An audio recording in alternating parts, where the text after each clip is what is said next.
Bom, a corrida eleitoral na Argentina já não era exatamente sinônimo de uma disputa tranquila, né? Porém, um fato novo acabou trazendo ainda mais instabilidade para essa briga, cujo capítulo final está marcado para amanhã. A irmã de Javier Milei, Karina Milei, apresentou uma denúncia de fraude das urnas e dos registros eleitorais durante as eleições gerais de 22 de outubro, segundo ela, para beneficiar o outro candidato, que é o atual ministro, o Sérgio Massa. Uma reunião entre integrantes dos dois lados da disputa foi marcada para hoje, na tentativa de baixar essa temperatura na véspera, literalmente, né, da eleição.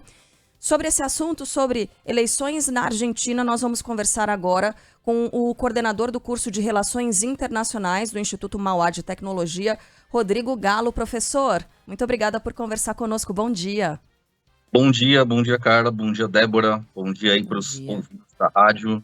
Professor, essa denúncia tem algum potencial para mexer no resultado da eleição, diante de tantos outros elementos também que surgiram, né, nos últimos dias? A disputa está bem movimentada, mas só lembrando do anúncio de apoio do ex-presidente Maurício Macri a Milei, né?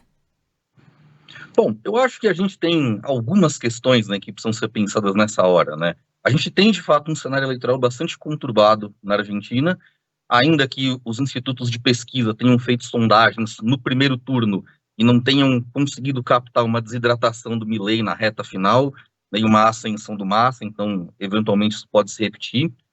Mas a gente não pode ignorar que esse tipo de denúncia, ainda que não tenha nenhuma base, nenhum lastro mais realístico, pode sim mexer com alguns eleitores. Agora, é curioso pensar nessa denúncia, né? Porque quando a gente olha, via de regra, para as eleições que têm acontecido mais polarizadas nos últimos anos, não só na América Latina, mas também olhando para Estados Unidos, esse expediente de acusação de fraude, de problemas com urna, isso tem sido bastante comum, né? Aqui no Brasil, a gente ainda tem uma parte do eleitorado sustentando essa narrativa em relação à eleição passada. Nos Estados Unidos, tem apoiadores do Trump que, em relação também à eleição passada, continuam usando esse tipo de narrativa. E, recentemente, no fim do ano passado, eu estava lendo sobre eleições do Brasil no começo do século passado, né? E eu vi que, por exemplo, a eleição de 1922 no Brasil, ela terminou com o lado perdedor também fazendo acusações de fraude eleitoral. Então, não é uma coisa necessariamente nova, né? Eu acho que, para além do problema de que alguns eleitores podem olhar para essas acusações e essas denúncias e, eventualmente, se convencerem ou acreditarem nelas, eu acho que isso cria um clima muito ruim para o pós-eleição, independentemente de quem vença, né, a disputa.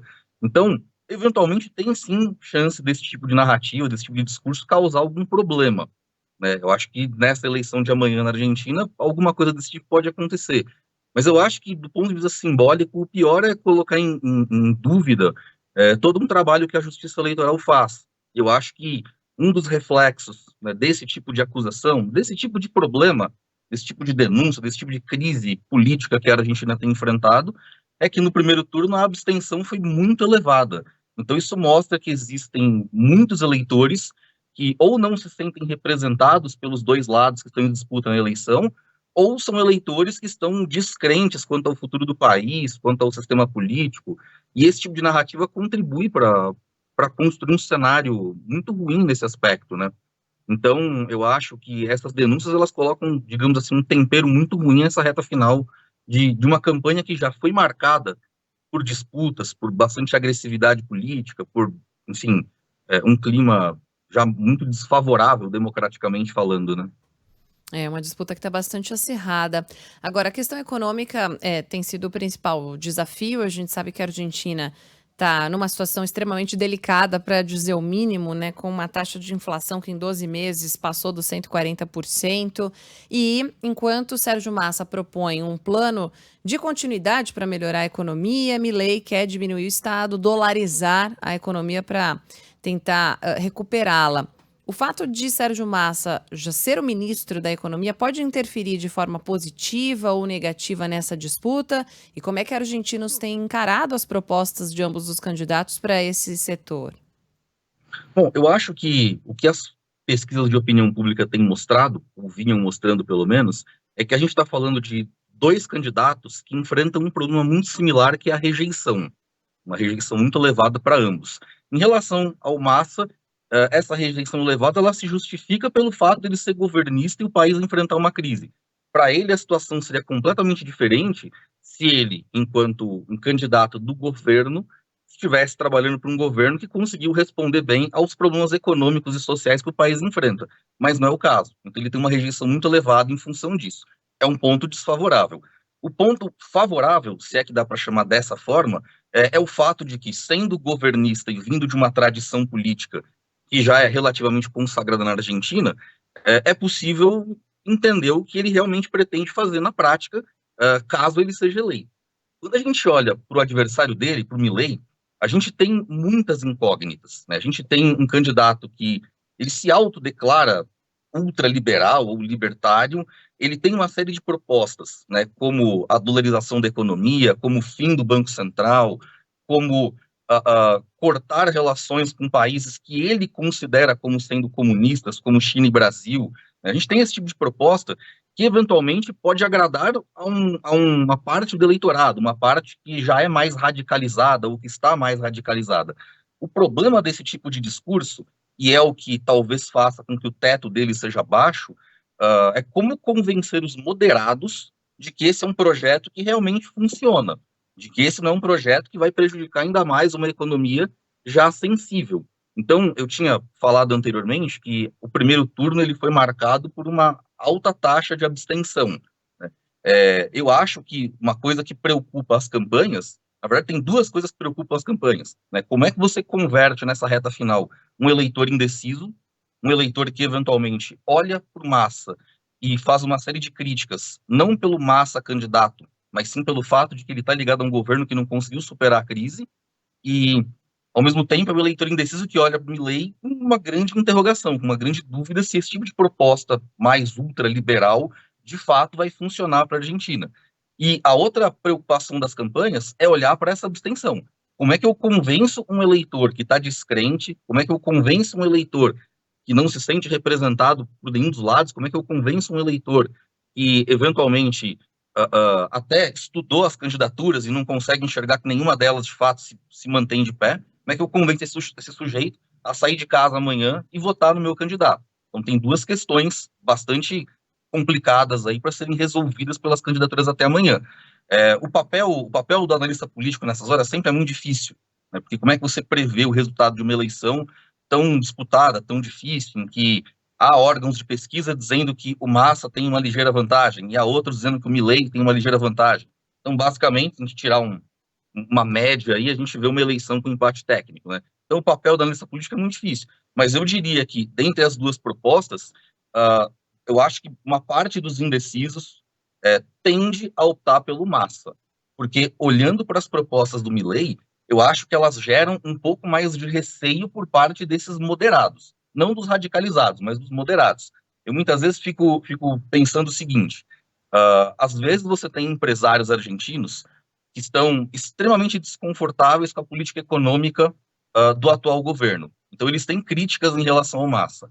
Mas, muito provavelmente, esse empresário, quando ele olha para a conjuntura e olha para essas propostas de encerrar relações econômicas, comerciais, diplomáticas com China e Brasil, esse cara deve se arrepiar, porque a gente não pode negar que, para além das rivalidades futebolísticas, as relações entre Brasil e Argentina elas são fundamentais para os dois países e para o Mercosul.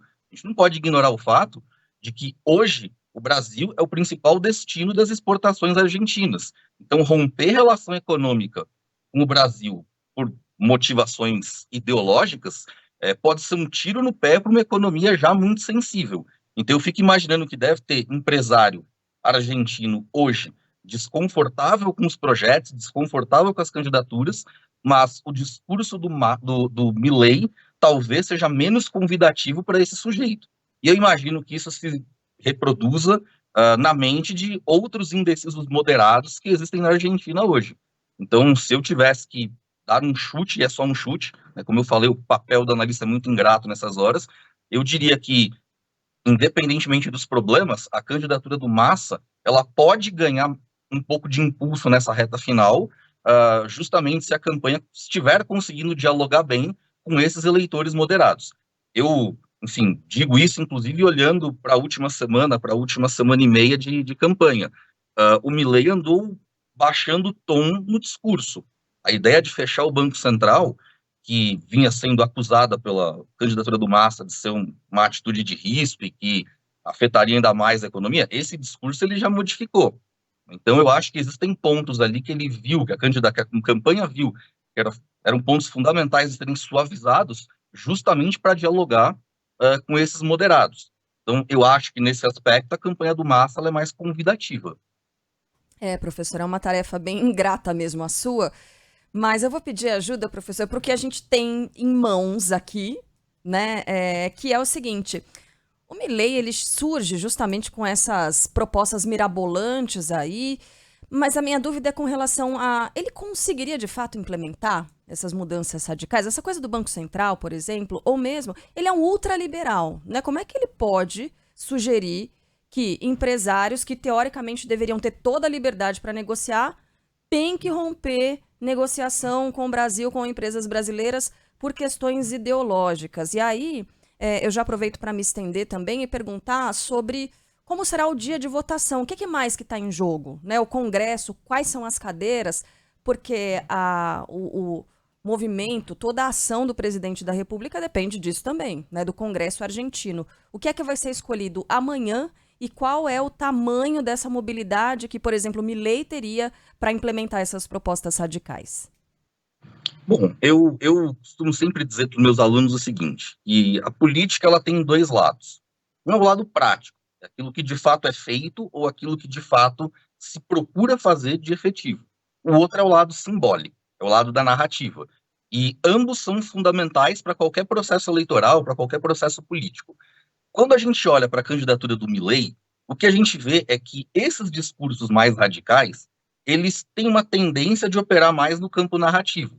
Então é como se ele estivesse jogando um jogo em que ele tenta mostrar para esses eleitores que estão insatisfeitos, essas pessoas que estão descrentes com a economia, que um outro jogo completamente diferente é possível, é viável nesse momento. Mas isso opera muito no campo da narrativa. São coisas difíceis de serem praticadas. A gente está falando de um país democrático. Então, como você mesma disse, tudo depende de aprovação no Congresso. Independentemente do Milei ter ou não maioria no Congresso, é muito difícil até convencer parte da bancada de sustentação do governo que essas propostas elas são, de fato, benéficas para o Estado e para a população argentina. Mesmo se, eventualmente, o Milei contar com uma ampla base de sustentação no Congresso, vai ter muito parlamentar olhando para algumas propostas, como romper relações com o Brasil, e esses sujeitos vão pensar o seguinte: se eles não votarem junto do governo, eles arrumam um problema político para eles. Mas se eles votarem favoravelmente à proposta do governo, e isso se mostrar uma tragédia para a economia, eles vão precisar prestar conta para o eleitor numa próxima eleição. E isso, eventualmente, atrapalha os seus planos individuais de reeleição. Então, respondendo muito diretamente à sua pergunta, eu acho que esse tipo de discurso, muitas vezes, ele independe de uma base de sustentação para ele não funcionar. Porque, no fim das contas, são propostas que, enfim, como eu falei, podem agradar um eleitor mais radicalizado. Mas, na prática, não é só difícil aplicar, mas é super temerário.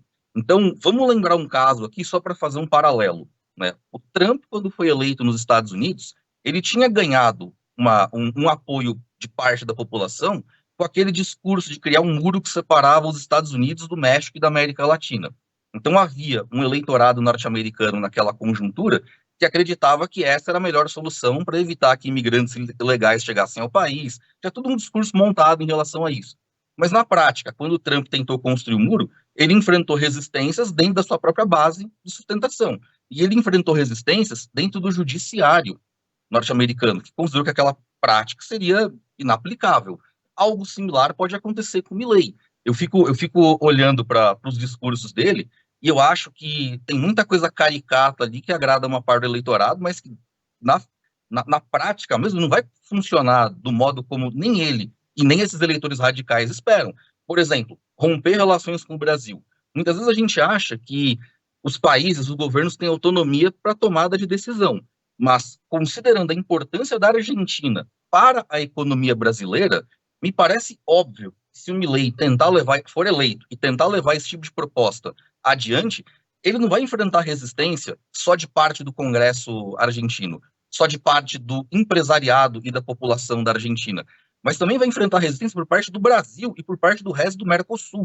A gente não pode esquecer que quando a gente olha hoje para a balança comercial brasileira, tanto para exportação quanto para importação, nós temos no nosso top 3 a China, os Estados Unidos e depois a Argentina. A Argentina é destino, por exemplo, para carro brasileiro. A indústria automobilística brasileira depende do mercado argentino para continuar produzindo e obtendo lucro. Eu imagino que se o Milei for eleito e tentar romper relação com o Brasil, a indústria automobilística que opera no Brasil vai reagir contrariamente a esse tipo de proposta, vai fazer pressão contra. E lembrando que aqui no Brasil, nós temos montadoras que são norte-americanas, que são alemãs, que são de outros países, que podem fazer algum tipo de pressão cruzada contra o governo argentino. Então, a inaplicabilidade prática desse tipo de proposta não está ligada só ao contexto doméstico argentino, mas também está ligada a um contexto bem mais amplo que mostra para a gente que a globalização e a interdependência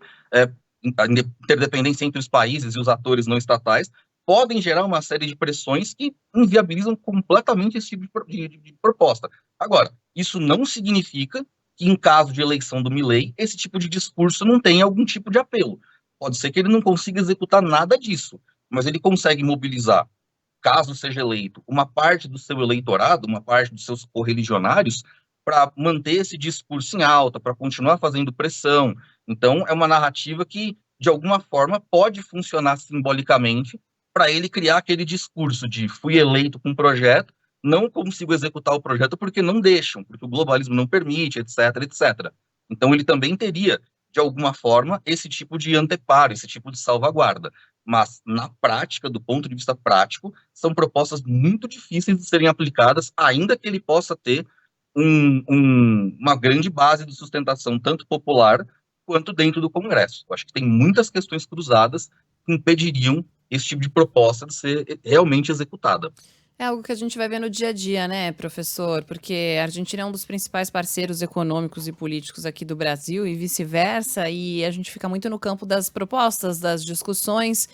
Muitas coisas acabam não se concretizando após o resultado, né? Porque a minha pergunta, o senhor já adiantou, seria justamente isso: de que forma as relações diplomáticas com o Brasil podem mudar ou não, né? De que forma o resultado das eleições argentinas pode interferir aqui no nosso país. E é basicamente isso, a gente vai percebendo no dia a dia, independentemente de quem for eleito, não é isso?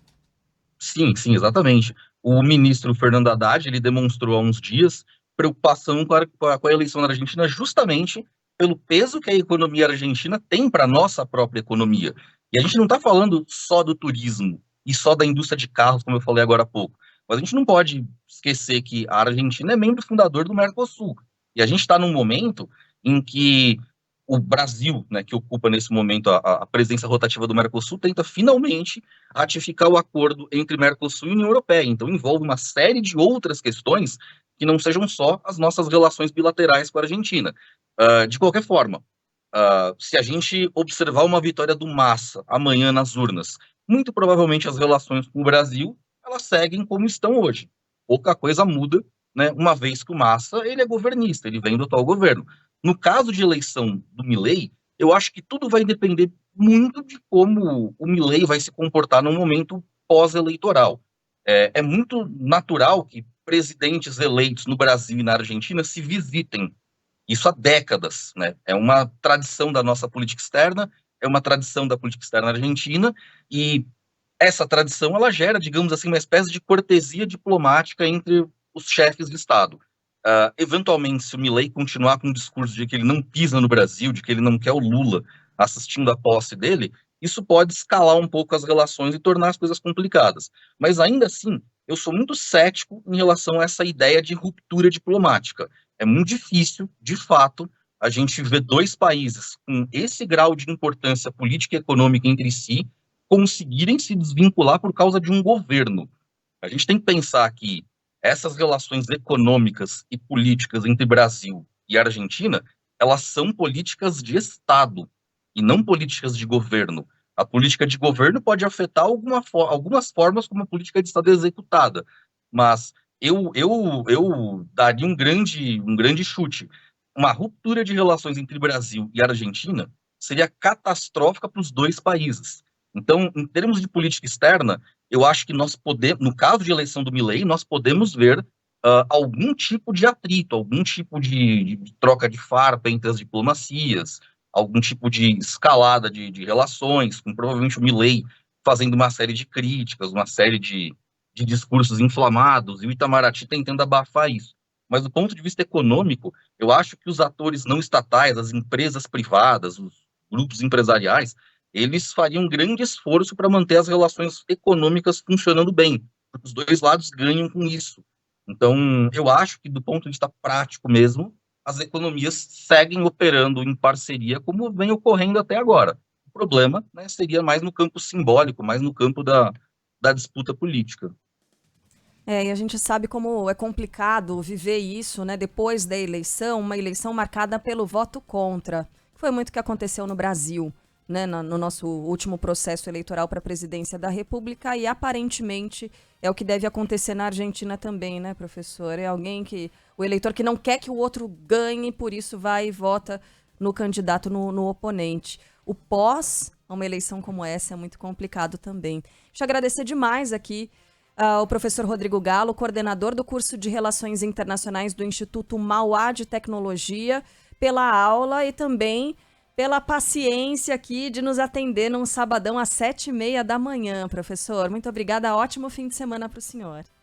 Obrigado, eu que agradeço o convite para participar aqui do programa de vocês, e bom feriado para vocês, bom feriado para os ouvintes, nesse dia super quente, né? Acho que as estradas estão cheias, espero que as pessoas possam curtir o feriado.